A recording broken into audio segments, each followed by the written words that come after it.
नमस्कार दोस्तों, 10 मार्च 2022 के daily news analysis current affairs discussion में आपका स्वागत है। कौन कौन सी न्यूज़ है? तो भाई आईएमएफ ने यहाँ पे अप्रूव किया है $1.4 बिलियन का पैकेज यूक्रेन के लिए। नेक्स्ट न्यूज़ है कि सुप्रीम कोर्ट ने बेल ग्रांट कर दी है एजी पेरा विलिन को राजीव गांधी असैसिनेशन केस में। ये केस क्या है इसको देखेंगे। वो यूएस का इंसान जिसको एक पिग हर्ट ट्रांसप्लांट किया गया था, जेनो ट्रांसप्लांटेशन में, इसको एक बहुत बड़ा माइलस्टोन माना जा रहा था। इसके बारे में मैंने लगभग 2 महीने पहले न्यूज कवर भी की थी। अनफॉर्चुनेटली इनकी मृत्यु हो गई है, लेकिन फिर भी एक पॉजिटिव है मेडिकल साइंस के लिए कि 2 महीने तक एक इंसान एक पिग के हर्ट से जिंदा रहा। नेक्स्ट बात करेंगे ग्लोबल एंटरप्रेन्योरशिप समिट की। नेक्स्ट बात करेंगे नीट अंडर ग्रेजुएट लेवल की। नीट अंडर ग्रेजुएट लेवल में अब कोई भी अपर एज लिमिट नहीं है, इसके बारे में बात करेंगे। यूपीएससी के एस्पिरेंट सोचेंगे कि काश ऐसा हमारे साथ भी हो जाए। लेट्स सी, देखते हैं, बताएंगे। फिर इन्वायरमेंटल वायलेशंस। भाई एनजीटी ने, नेशनल ग्रीन ट्राइब्यूनल ने बोला है कि जो जेएंडके का एडमिनिस्ट्रेशन है, इसको 1 crore as an interim relief देना पड़ेगा इन्वायरमेंट को नुकसान पहुंचाने के लिए। और इसमें जितनी भी वो कंपनीज है जो माइनिंग करती हैं और इन्वायरमेंट को नुकसान पहुंचाती है, उनसे पैसा वसूला जा सकता है। इसके बारे में बात करेंगे। नेशनल सेफ्टी अवार्ड्स और विश्वकर्मा राष्ट्रीय पुरस्कार अवार्ड ये अभी दिए गए हैं। सेल के एम्प्लॉयज ने यहाँ पे बंपर धूम मचाई है। सेल मतलब steel authority of India limited. इस न्यूज के बारे में देखेंगे। तो आगे बढ़ने से पहले वीडियो पे लाइक का बटन, दोस्तों चैनल को अब तक शेयर और सब्सक्राइब नहीं किया कर दीजिए। इंस्टाग्राम पे फॉलो कर लीजिए, टेलीग्राम ग्रुप ज्वाइन कर लीजिए। दोनों ही चीजों का लिंक नीचे दिया हुआ। टेलीग्राम ग्रुप में आपको इस लेक्चर की पीडीएफ मिल जाएगी, तो don't forget to join the Telegram group. And if possible for you friends, please click the join button. Join button दबाने से खासा मदद मिलती है। Click the join button if you can. Word of the day देख लेते हैं। स्क्रपुलस। स्क्रपुलस का मतलब होता है केयरफुल, मेटिकुलस, पेनस्टेकिंग।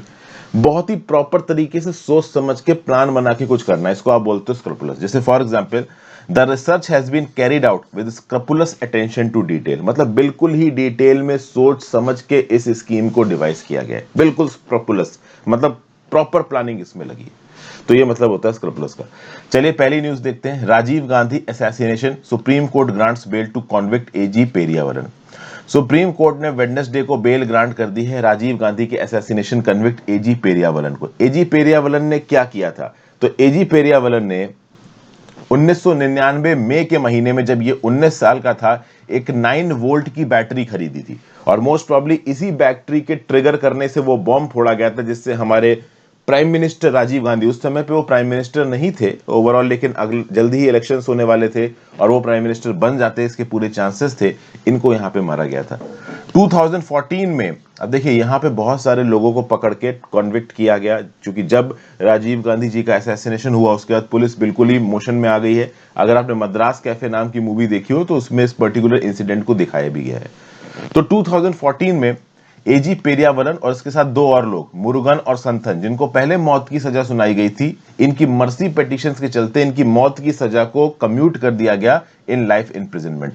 मतलब कि अब इनको मौत की सजा नहीं दी जाएगी, पूरी जिंदगी जेल में रहेंगे। ठीक है भाई। अब जैसे ही इनकी मौत की सजा को लाइफ इम्प्रिजनमेंट किया गया, वैसे ही जो तमिलनाडु की राज्य सरकार है वो यहां पे प्ले में आ गई। तमिलनाडु की राज्य सरकार ने बोला कि अब हम इन 7 कन्विक्ट्स को छोड़ देंगे। अब समझिए हो क्या रहा है यहाँ पे। पेरियावलन ने 2014 में अपनी मौत की सजा को लाइफ इंप्रिजनमेंट करवाने के बाद 2015 में एक रिक्वेस्ट डाली कि भाई हमें पार्डन दे दो, हमें छोड़ दो। सुप्रीम कोर्ट ने सितंबर 2018 में बोला कि भाई गवर्नर अगर तमिलनाडु का चाहे तो अपने एंड पे कोई ना कोई डिसीजन दे सकता है। समझिए, जब तक मौत की सजा थी, जब तक डेथ पेनाल्टी थी, इस डेथ पेनाल्टी को माफ करने की ताकत केवल प्रेसिडेंट ऑफ इंडिया के पास है। गवर्नर डेथ पेनाल्टी को माफ नहीं कर सकता। लेकिन जैसे ही इस डेथ पेनाल्टी को लाइफ इंप्रिजनमेंट में कम्यूट किया गया, उसके बाद सुप्रीम कोर्ट ने 2018 में क्लैरिफाई कर दिया कि अब गवर्नर इस लाइफ इंप्रिजनमेंट में कुछ रिलैक्सेशंस दे सकता है। और उस समय पे एआईएडीएमके की सरकार थी और जयललिता जी चीफ मिनिस्टर थी। जयललिता जी ने तुरंत यहां पे अनाउंस कर दिया कि ये जो 6 कॉन्विक्ट्स हैं और पेरियावलन है, इनको हम लोग छोड़ रहे हैं। अब तमिलनाडु की सरकार ने जब डिसीजन उस समय पे लिया ना, उस समय पे बहुत सारे पॉलिटिशियन, स्पेसिफिकली कांग्रेस के जो राहुल गांधी जी सामने आके बोलने लगे कि ये क्या कर रहे हैं, इन्होंने तो राजीव गांधी को मारा है, तो अब आप इनको छोड़ कैसे सकते हो। इस प्रकार की बहुत सी बातें होने लगी। केंद्र की सरकार यहाँ पे प्ले में आई और केंद्र की सरकार ने बोला कि देखिए, इन पर्टिकुलर इंडिविजुअल्स ने राजीव गांधी की मौत की प्लानिंग की थी और भले ही इनकी डेथ पेनाल्टी को लाइफ इंप्रिजनमेंट में कम्यूट किया गया, इनको छोड़ने का डिसीजन केंद्र की सरकार का होगा, राज्य की सरकार ये डिसीजन नहीं ले सकती। इस बीच में क्या हुआ है कि पेरियाविलन को 2-3 बार ह्यूमैनिटेरियन ग्राउंड्स पे बेल भी मिली है। अब क्या है कि पेरियाविलन 30 साल से ज्यादा जेल में काट चुके हैं। तो यहां पे सुप्रीम कोर्ट के जो जजेस हैं वो ये बोल रहे हैं कि भाई 30 साल से ज्यादा जेल में काट चुके हैं, 2 बार पहले पैरोल पे बाहर जा चुके हैं, इनके खिलाफ कोई मेजर कंप्लेंट है नहीं, तो यहां पे इनको बेल दी जा सकती है। हालांकि additional solicitor general K M. Nataraj clearly कह रहे थे कि भाई बेल मत दो, बट अभी के लिए सुप्रीम कोर्ट ने इनको बेल दे दी है। देखिए, इंडिया में इस प्रकार के इश्यूज काफी पॉलिटिसाइज हो जाते हैं। अरे भाई, जब शुरू में इन लोगों को मौत की सजा दी गई थी तो या तो आप मौत की सजा को एग्जीक्यूट कर देते। इन्होंने राजीव गांधी को मारा था, भाई छोटा मोटा क्राइम तो किया नहीं था, एक प्रॉपर बॉम्ब ब्लास्ट हुआ था, वहां पे और लोगों को भी चोटें आई थी और लोग भी वहां पे मारे गए थे। जो प्रॉपर क्राइम था तो आप फांसी चढ़ा सकते थे, आपने सही समय पे फांसी चढ़ाई नहीं। अब लंबा समय बीत चुका है तो सुप्रीम कोर्ट भी ह्यूमैनिटेरियन ग्राउंड ले रहा है। इसमें अब केंद्र की सरकार को या किसी भी पॉलिटिकल पार्टी को बुरा नहीं लगना चाहिए। तो बीच में मैटर बस यही हो गया था कि केंद्र की सरकार ने बोला कि पूरी तरीके से अगर इंडिविजुअल्स को माफ करना है, अगर इनकी लाइफ इंप्रिजनमेंट को भी कम्यूट करना है, इनको छोड़ना है, तो वो डिसीजन प्रेसिडेंट लेगा। यहां पे केंद्र राज्य की सरकार इंटरवीन नहीं कर सकती। डेथ पेनाल्टी से भले ही इनकी सजा लाइफ इंप्रिजनमेंट हो गई हो, बट लाइफ इंप्रिजनमेंट होने का मतलब ये नहीं कि गवर्नर यहां पे सामने आएगा और माफ कर देगा। और गवर्नर ने कहा माफी दी, एआईएडीएमके की राज्य सरकार ने बोला इनको छोड़ दो, बट गवर्नर ने छोड़ा ही नहीं, चूंकि ऊपर से केंद्र की सरकार का प्रेशर था। फिलहाल के लिए अभी के लिए पेरियाविलन को बेल दे दी गई है सुप्रीम कोर्ट के द्वारा। जीएस पेपर 2 जुडिशरी में न्यूज आपको काम आएगी। नेक्स्ट न्यूज है विश्वकर्मा राष्ट्रीय पुरस्कार एंड नेशनल सेफ्टी अवार्ड। भैया 8 मार्च 2022 को union minister for labour and employment Bhupendra Yadav साहब ने दिए विश्वकर्मा राष्ट्रीय पुरस्कार अवार्ड और नेशनल सेफ्टी अवार्ड। ठीक है भाई, विश्वकर्मा राष्ट्रीय पुरस्कार अवार्ड क्या होते हैं पहले ये देखते हैं। इनको पहले श्रम वीर नेशनल अवार्ड भी कहा जाता था। तो जो लोग आउटस्टैंडिंग सजेशंस देते हैं, देखिए फॉर एग्जांपल फैक्ट्रियों में बहुत सारे वर्कर्स काम करते हैं। अब इन वर्कर्स की सेफ्टी से रिलेटेड, फैक्ट्री के मैनेजमेंट से रिलेटेड, जो मैनेजमेंट है वो भी व्यू पॉइंट दे सकता है और जो वर्कर है वो भी व्यू पॉइंट दे सकते हैं। तो एक कैलेंडर ईयर में मैनेजमेंट या वर्कर अगर कोई अच्छा व्यू पॉइंट देता है और उस व्यू पॉइंट के दम पे कुछ अच्छे एडमिनिस्ट्रेटिव प्रैक्टिसेस और ऑर्गेनाइजेशन की एफिशिएंसी बढ़ाई जा सकती है, तो उसके लिए दिया जाता है विश्वकर्मा राष्ट्रीय पुरस्कार अवार्ड। ये अवार्ड्स 3 कैटेगरी में दिया जाता है। Category class A, class B, class C. Class A में 5 अलग किस्म के अवार्ड्स हैं, जिसमें 75,000 रुपए का इनाम है हर अवार्ड पे। क्लास बी में 8 अलग किस्म के अवार्ड है, हर अवार्ड पे 50,000 का इनाम है। क्लास सी में 15 अवार्ड्स हैं, हर अवार्ड पे 15,000 का इनाम है। ठीक है, 28 अवार्ड्स हैं यहाँ पे, आप देख सकते हो 15, 8, 23, 5, 28 अवार्ड्स हैं। बहुत सारे यहाँ पे अवार्ड ही होते हैं, इनको कैश प्राइज मिलता है, सर्टिफिकेट ऑफ मेरिट मिलता है, वगैरह वगैरह। इसके बाद नेशनल सेफ्टी अवार्ड्स भी दिए गए। तो ये क्या होते हैं? तो national safety awards are awarded in recognition of outstanding safety performance of industrial establishment, construction sites, ports and installations under the atomic energy regulatory board. तो एटॉमिक एनर्जी रेगुलेटरी बोर्ड के अंदर जो भी कंस्ट्रक्शन साइट्स हैं, establishment है, port है, installations हैं, वहां पे सेफ्टी की परफॉर्मेंस को बढ़ाने के लिए अगर कुछ बहुत अच्छा आइडिया दिया जाए तो वहां पे नेशनल सेफ्टी अवार्ड दिया जाता है। कुल मिला के इंडस्ट्रीज में एक्सीडेंट कम हो, ऑर्गेनाइजेशन की एफिशिएंसी को बढ़ाया जाए, वर्कर की एफिशिएंसी, सेफ्टी, सिक्योरिटी को बढ़ाया जाए, ऐसा कोई भी आइडिया अगर आप दे रहे हो तो आपको नेशनल सेफ्टी अवार्ड और विश्वकर्मा राष्ट्रीय पुरस्कार अवार्ड दिया जा सकता है। अभी के लिए इस अवार्ड में बम्पर लीड हासिल की है steel authority of India limited के एम्प्लॉयज ने। परफॉर्मेंस ईयर 2018 के लिए बहुत मेजर चंक ऑफ विश्वकर्मा राष्ट्रीय पुरस्कार अवार्ड जो बांटे गए वो सेल के जो एम्प्लॉयज थे उन्होंने खींच लिए। ठीक है, अगर आप देखो तो टोटल 96 अवार्ड विनर्स थे, जिसमें से 52 अवार्ड विनर्स सेल के थे। ठीक है, और अगर देखा जाए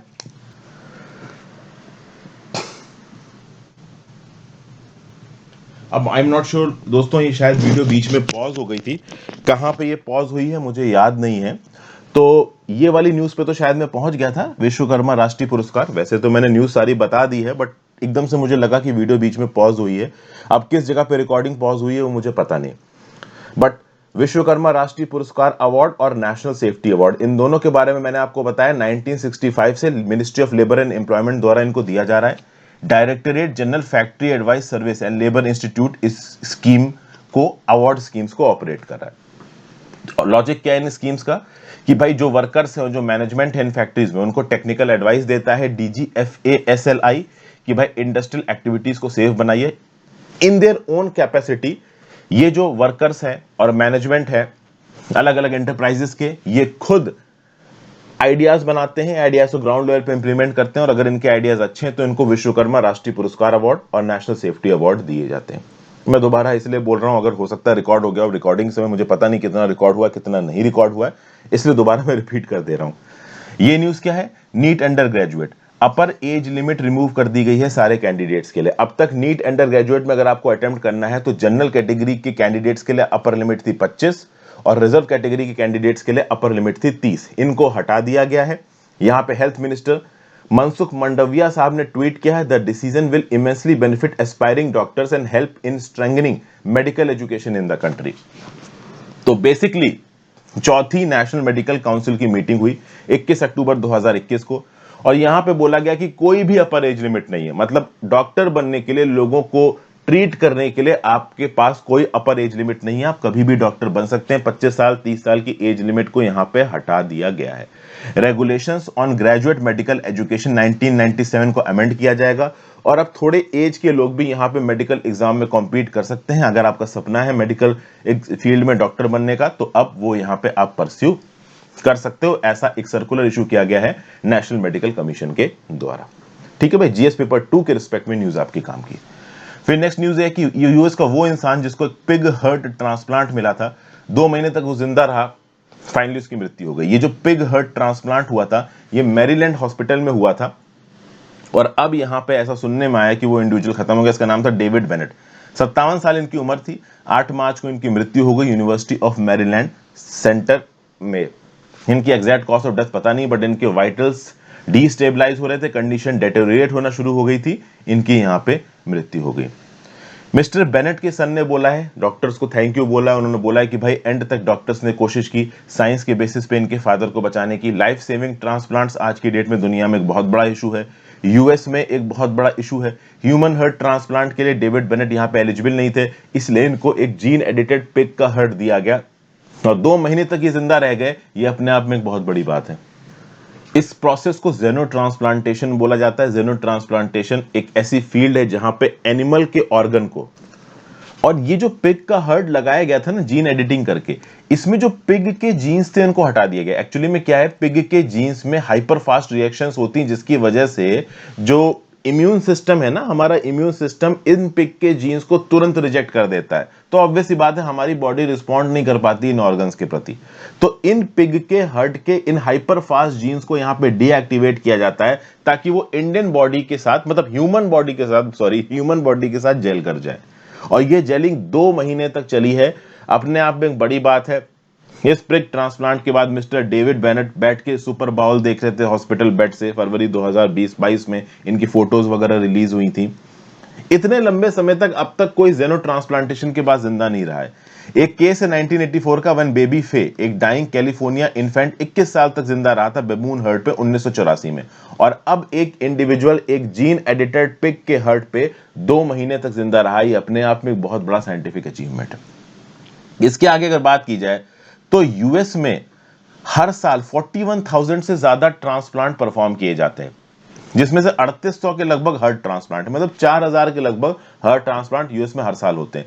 प्रॉब्लम यह है कि लगभग 1,06,000 लोग ऐसे हैं यूएस में जो नेशनल वेटिंग लिस्ट पे हैं, ऑर्गन मिलने का इंतजार कर रहे हैं, उनके पास ऑर्गन की अवेलेबिलिटी नहीं है। तो चूंकि उनके पास ऑर्गन की अवेलेबिलिटी नहीं है, तो जेनो ट्रांसप्लांटेशन के फील्ड में तेजी से काम हो रहा है ताकि ऑर्गन्स को आर्टिफिशियली बना के ह्यूमंस में ट्रांसफर किया जा सके। हालांकि इसके कुछ एथिकल कंसर्न्स भी हैं। बहुत सारे international human rights organisation, in fact animal rights organisation ये बोल रहे हैं कि आप एनिमल पर रिसर्च करके ह्यूमन की जान बचा रहे हो, ये गलत है। ये एंथ्रोपोसेंट्रिक अप्रोच है कि हर चीज के सेंटर में ह्यूमंस को रखा जा रहा है और जानवरों को बिल्कुल कुछ इंपॉर्टेंट समझा नहीं जा रहा है। जीएस पेपर 2 में न्यूज आपको काम आ सकती है। अगली न्यूज है global entrepreneurship summit 2022। Global entrepreneurship summit IIT Kharagpur के एनुअल फ्लैगशिप इनिशिएटिव का हिस्सा है। देखिए, आईआईटी खड़गपुर का एक annual flagship initiative E cell, उसका एक हिस्सा है ग्लोबल एंटरप्रेन्योरशिप समिट। ये one of the biggest intercollegiate corporate summit है इंडिया के अंदर।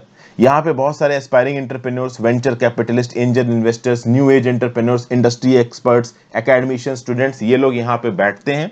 ये जो जीईएस है, global entrepreneurship summit, IIT Kharagpur ने इसको होस्ट किया है। यहां पे बहुत सारे इंडस्ट्री के लोग आएंगे, अपने एक्सपीरियंसेस एंटरप्रेन्योर जर्नी को बताएंगे, अपना कंट्रीब्यूशन बताएंगे। स्टार्टअप इंथुजियास्ट यहां पे आएंगे। 4 दिन का ये ऑनलाइन एग्लोमरेशन है, कॉन्ग्लोमरेशन है, ग्लोबल एंटरप्रेन्योरशिप समिट 10 मार्च से स्टार्ट हो रहा है। Workshop, chat, competition, networking sessions, एक दूसरे के साथ मिलकर फंडिंग वगैरह के लिए बात करना, हैकाथॉन्स, क्विजेस, ये सब यहाँ पे होंगे। नाम क्या है? Global entrepreneurship summit. ऑर्गेनाइज कौन करा रहा है? E cell IIT Kharagpur. हर साल ये आईआईटी खड़गपुर द्वारा ऑर्गेनाइज किया जाता है। इस बार के समिट का जो थीम है वो है इनोवेशन फॉर इंक्लूजन। छोटी सी न्यूज थी, जीएस पेपर 2 इंडियन इकोनॉमी में न्यूज आपको काम आएगी। नेक्स्ट है IMF approves $1.4 billion emergency support for Ukraine. International monetary fund ने यहां पे अनाउंस किया है कि 1.4 बिलियन डॉलर का इमरजेंसी सपोर्ट दे रहे हैं यूक्रेन को, ताकि यूक्रेन अपने फाइनेंशियल एक्सपेंडिचर्स को मैनेज कर सके। और यूक्रेन ने यहां पे थैंक यू भी बोला है। 24 फरवरी के बाद से ओवरऑल यूक्रेन के हालात बिगड़ चुके हैं, तो आईएमएफ की तरफ से यूक्रेन को यहां पे मदद आई, और इससे पहले वर्ल्ड बैंक की तरफ से भी यूक्रेन को मदद गई थी। मंडे को वर्ल्ड बैंक ने $723 मिलियन का package of loan and grant दिया है यूक्रेन को। तो as an international financial institutions World Bank और आईएमएफ दोनों वेस्ट लड़ हैं, और कहीं ना कहीं ये यूक्रेन को मदद प्रोवाइड कर रहा है। रशिया को ऑब्वियसली बात है कोई मदद नहीं मिल रही है। आईएमएफ की तरफ से ये बोला जा चुका है कि भाई वर्ल्ड इकोनॉमी को काफी नुकसान हो सकता है इस वॉर के चलते। कितना नुकसान होगा इसका क्वांटम अभी तक डिसाइड नहीं किया जा सकता। ये इस बात पर डिपेंड करेगा कि ये जो लड़ाई है यूक्रेन और रशिया की कितने लंबे समय तक चलती है। और यहां पे सिर्फ यूक्रेन को मदद की जरूरत नहीं, यूक्रेन की जो बॉर्डरिंग कंट्रीज है, फॉर एग्जांपल मोल्दोवा, इनको भी यहां पे मदद की जरूरत पड़ रही है। इन्होंने भी इंटरनेशनल लैंडिंग प्रोग्राम के अंदर आईएमएफ से मदद मांगी है।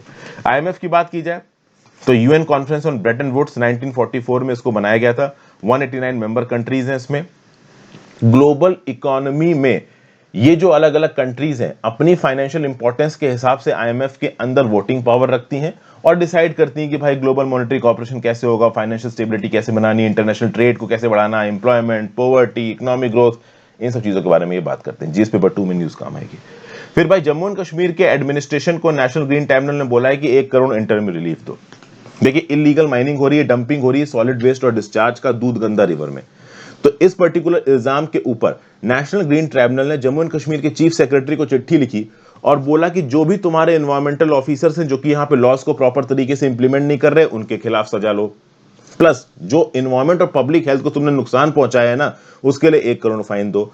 और ये 1 करोड़ फाइन तुम उन कंपनी से, उन डिस्ट्रीब्यूटर्स से कलेक्ट कर सकते हो जो कि यहां पे पॉल्यूशन कॉज कर रहे हैं, जो सॉलिड वेस्ट को डिस्पोज कर रहे हैं, जो अनट्रीटेड सीवेज को डिस्पोज कर रहे हैं, जो इलीगल माइनिंग में इन्वॉल्व हैं, उनको आप फाइन कर सकते हो, उनसे आप पैसा ले सकते हो। जो एरिंग ऑफिसर है, एनवायरमेंटल ऑफिसर जो प्रॉपर तरीके से अपनी ड्यूटी नहीं कर रहे हैं, उनके खिलाफ आप डिसिप्लिनरी एक्शन भी ले सकते हो।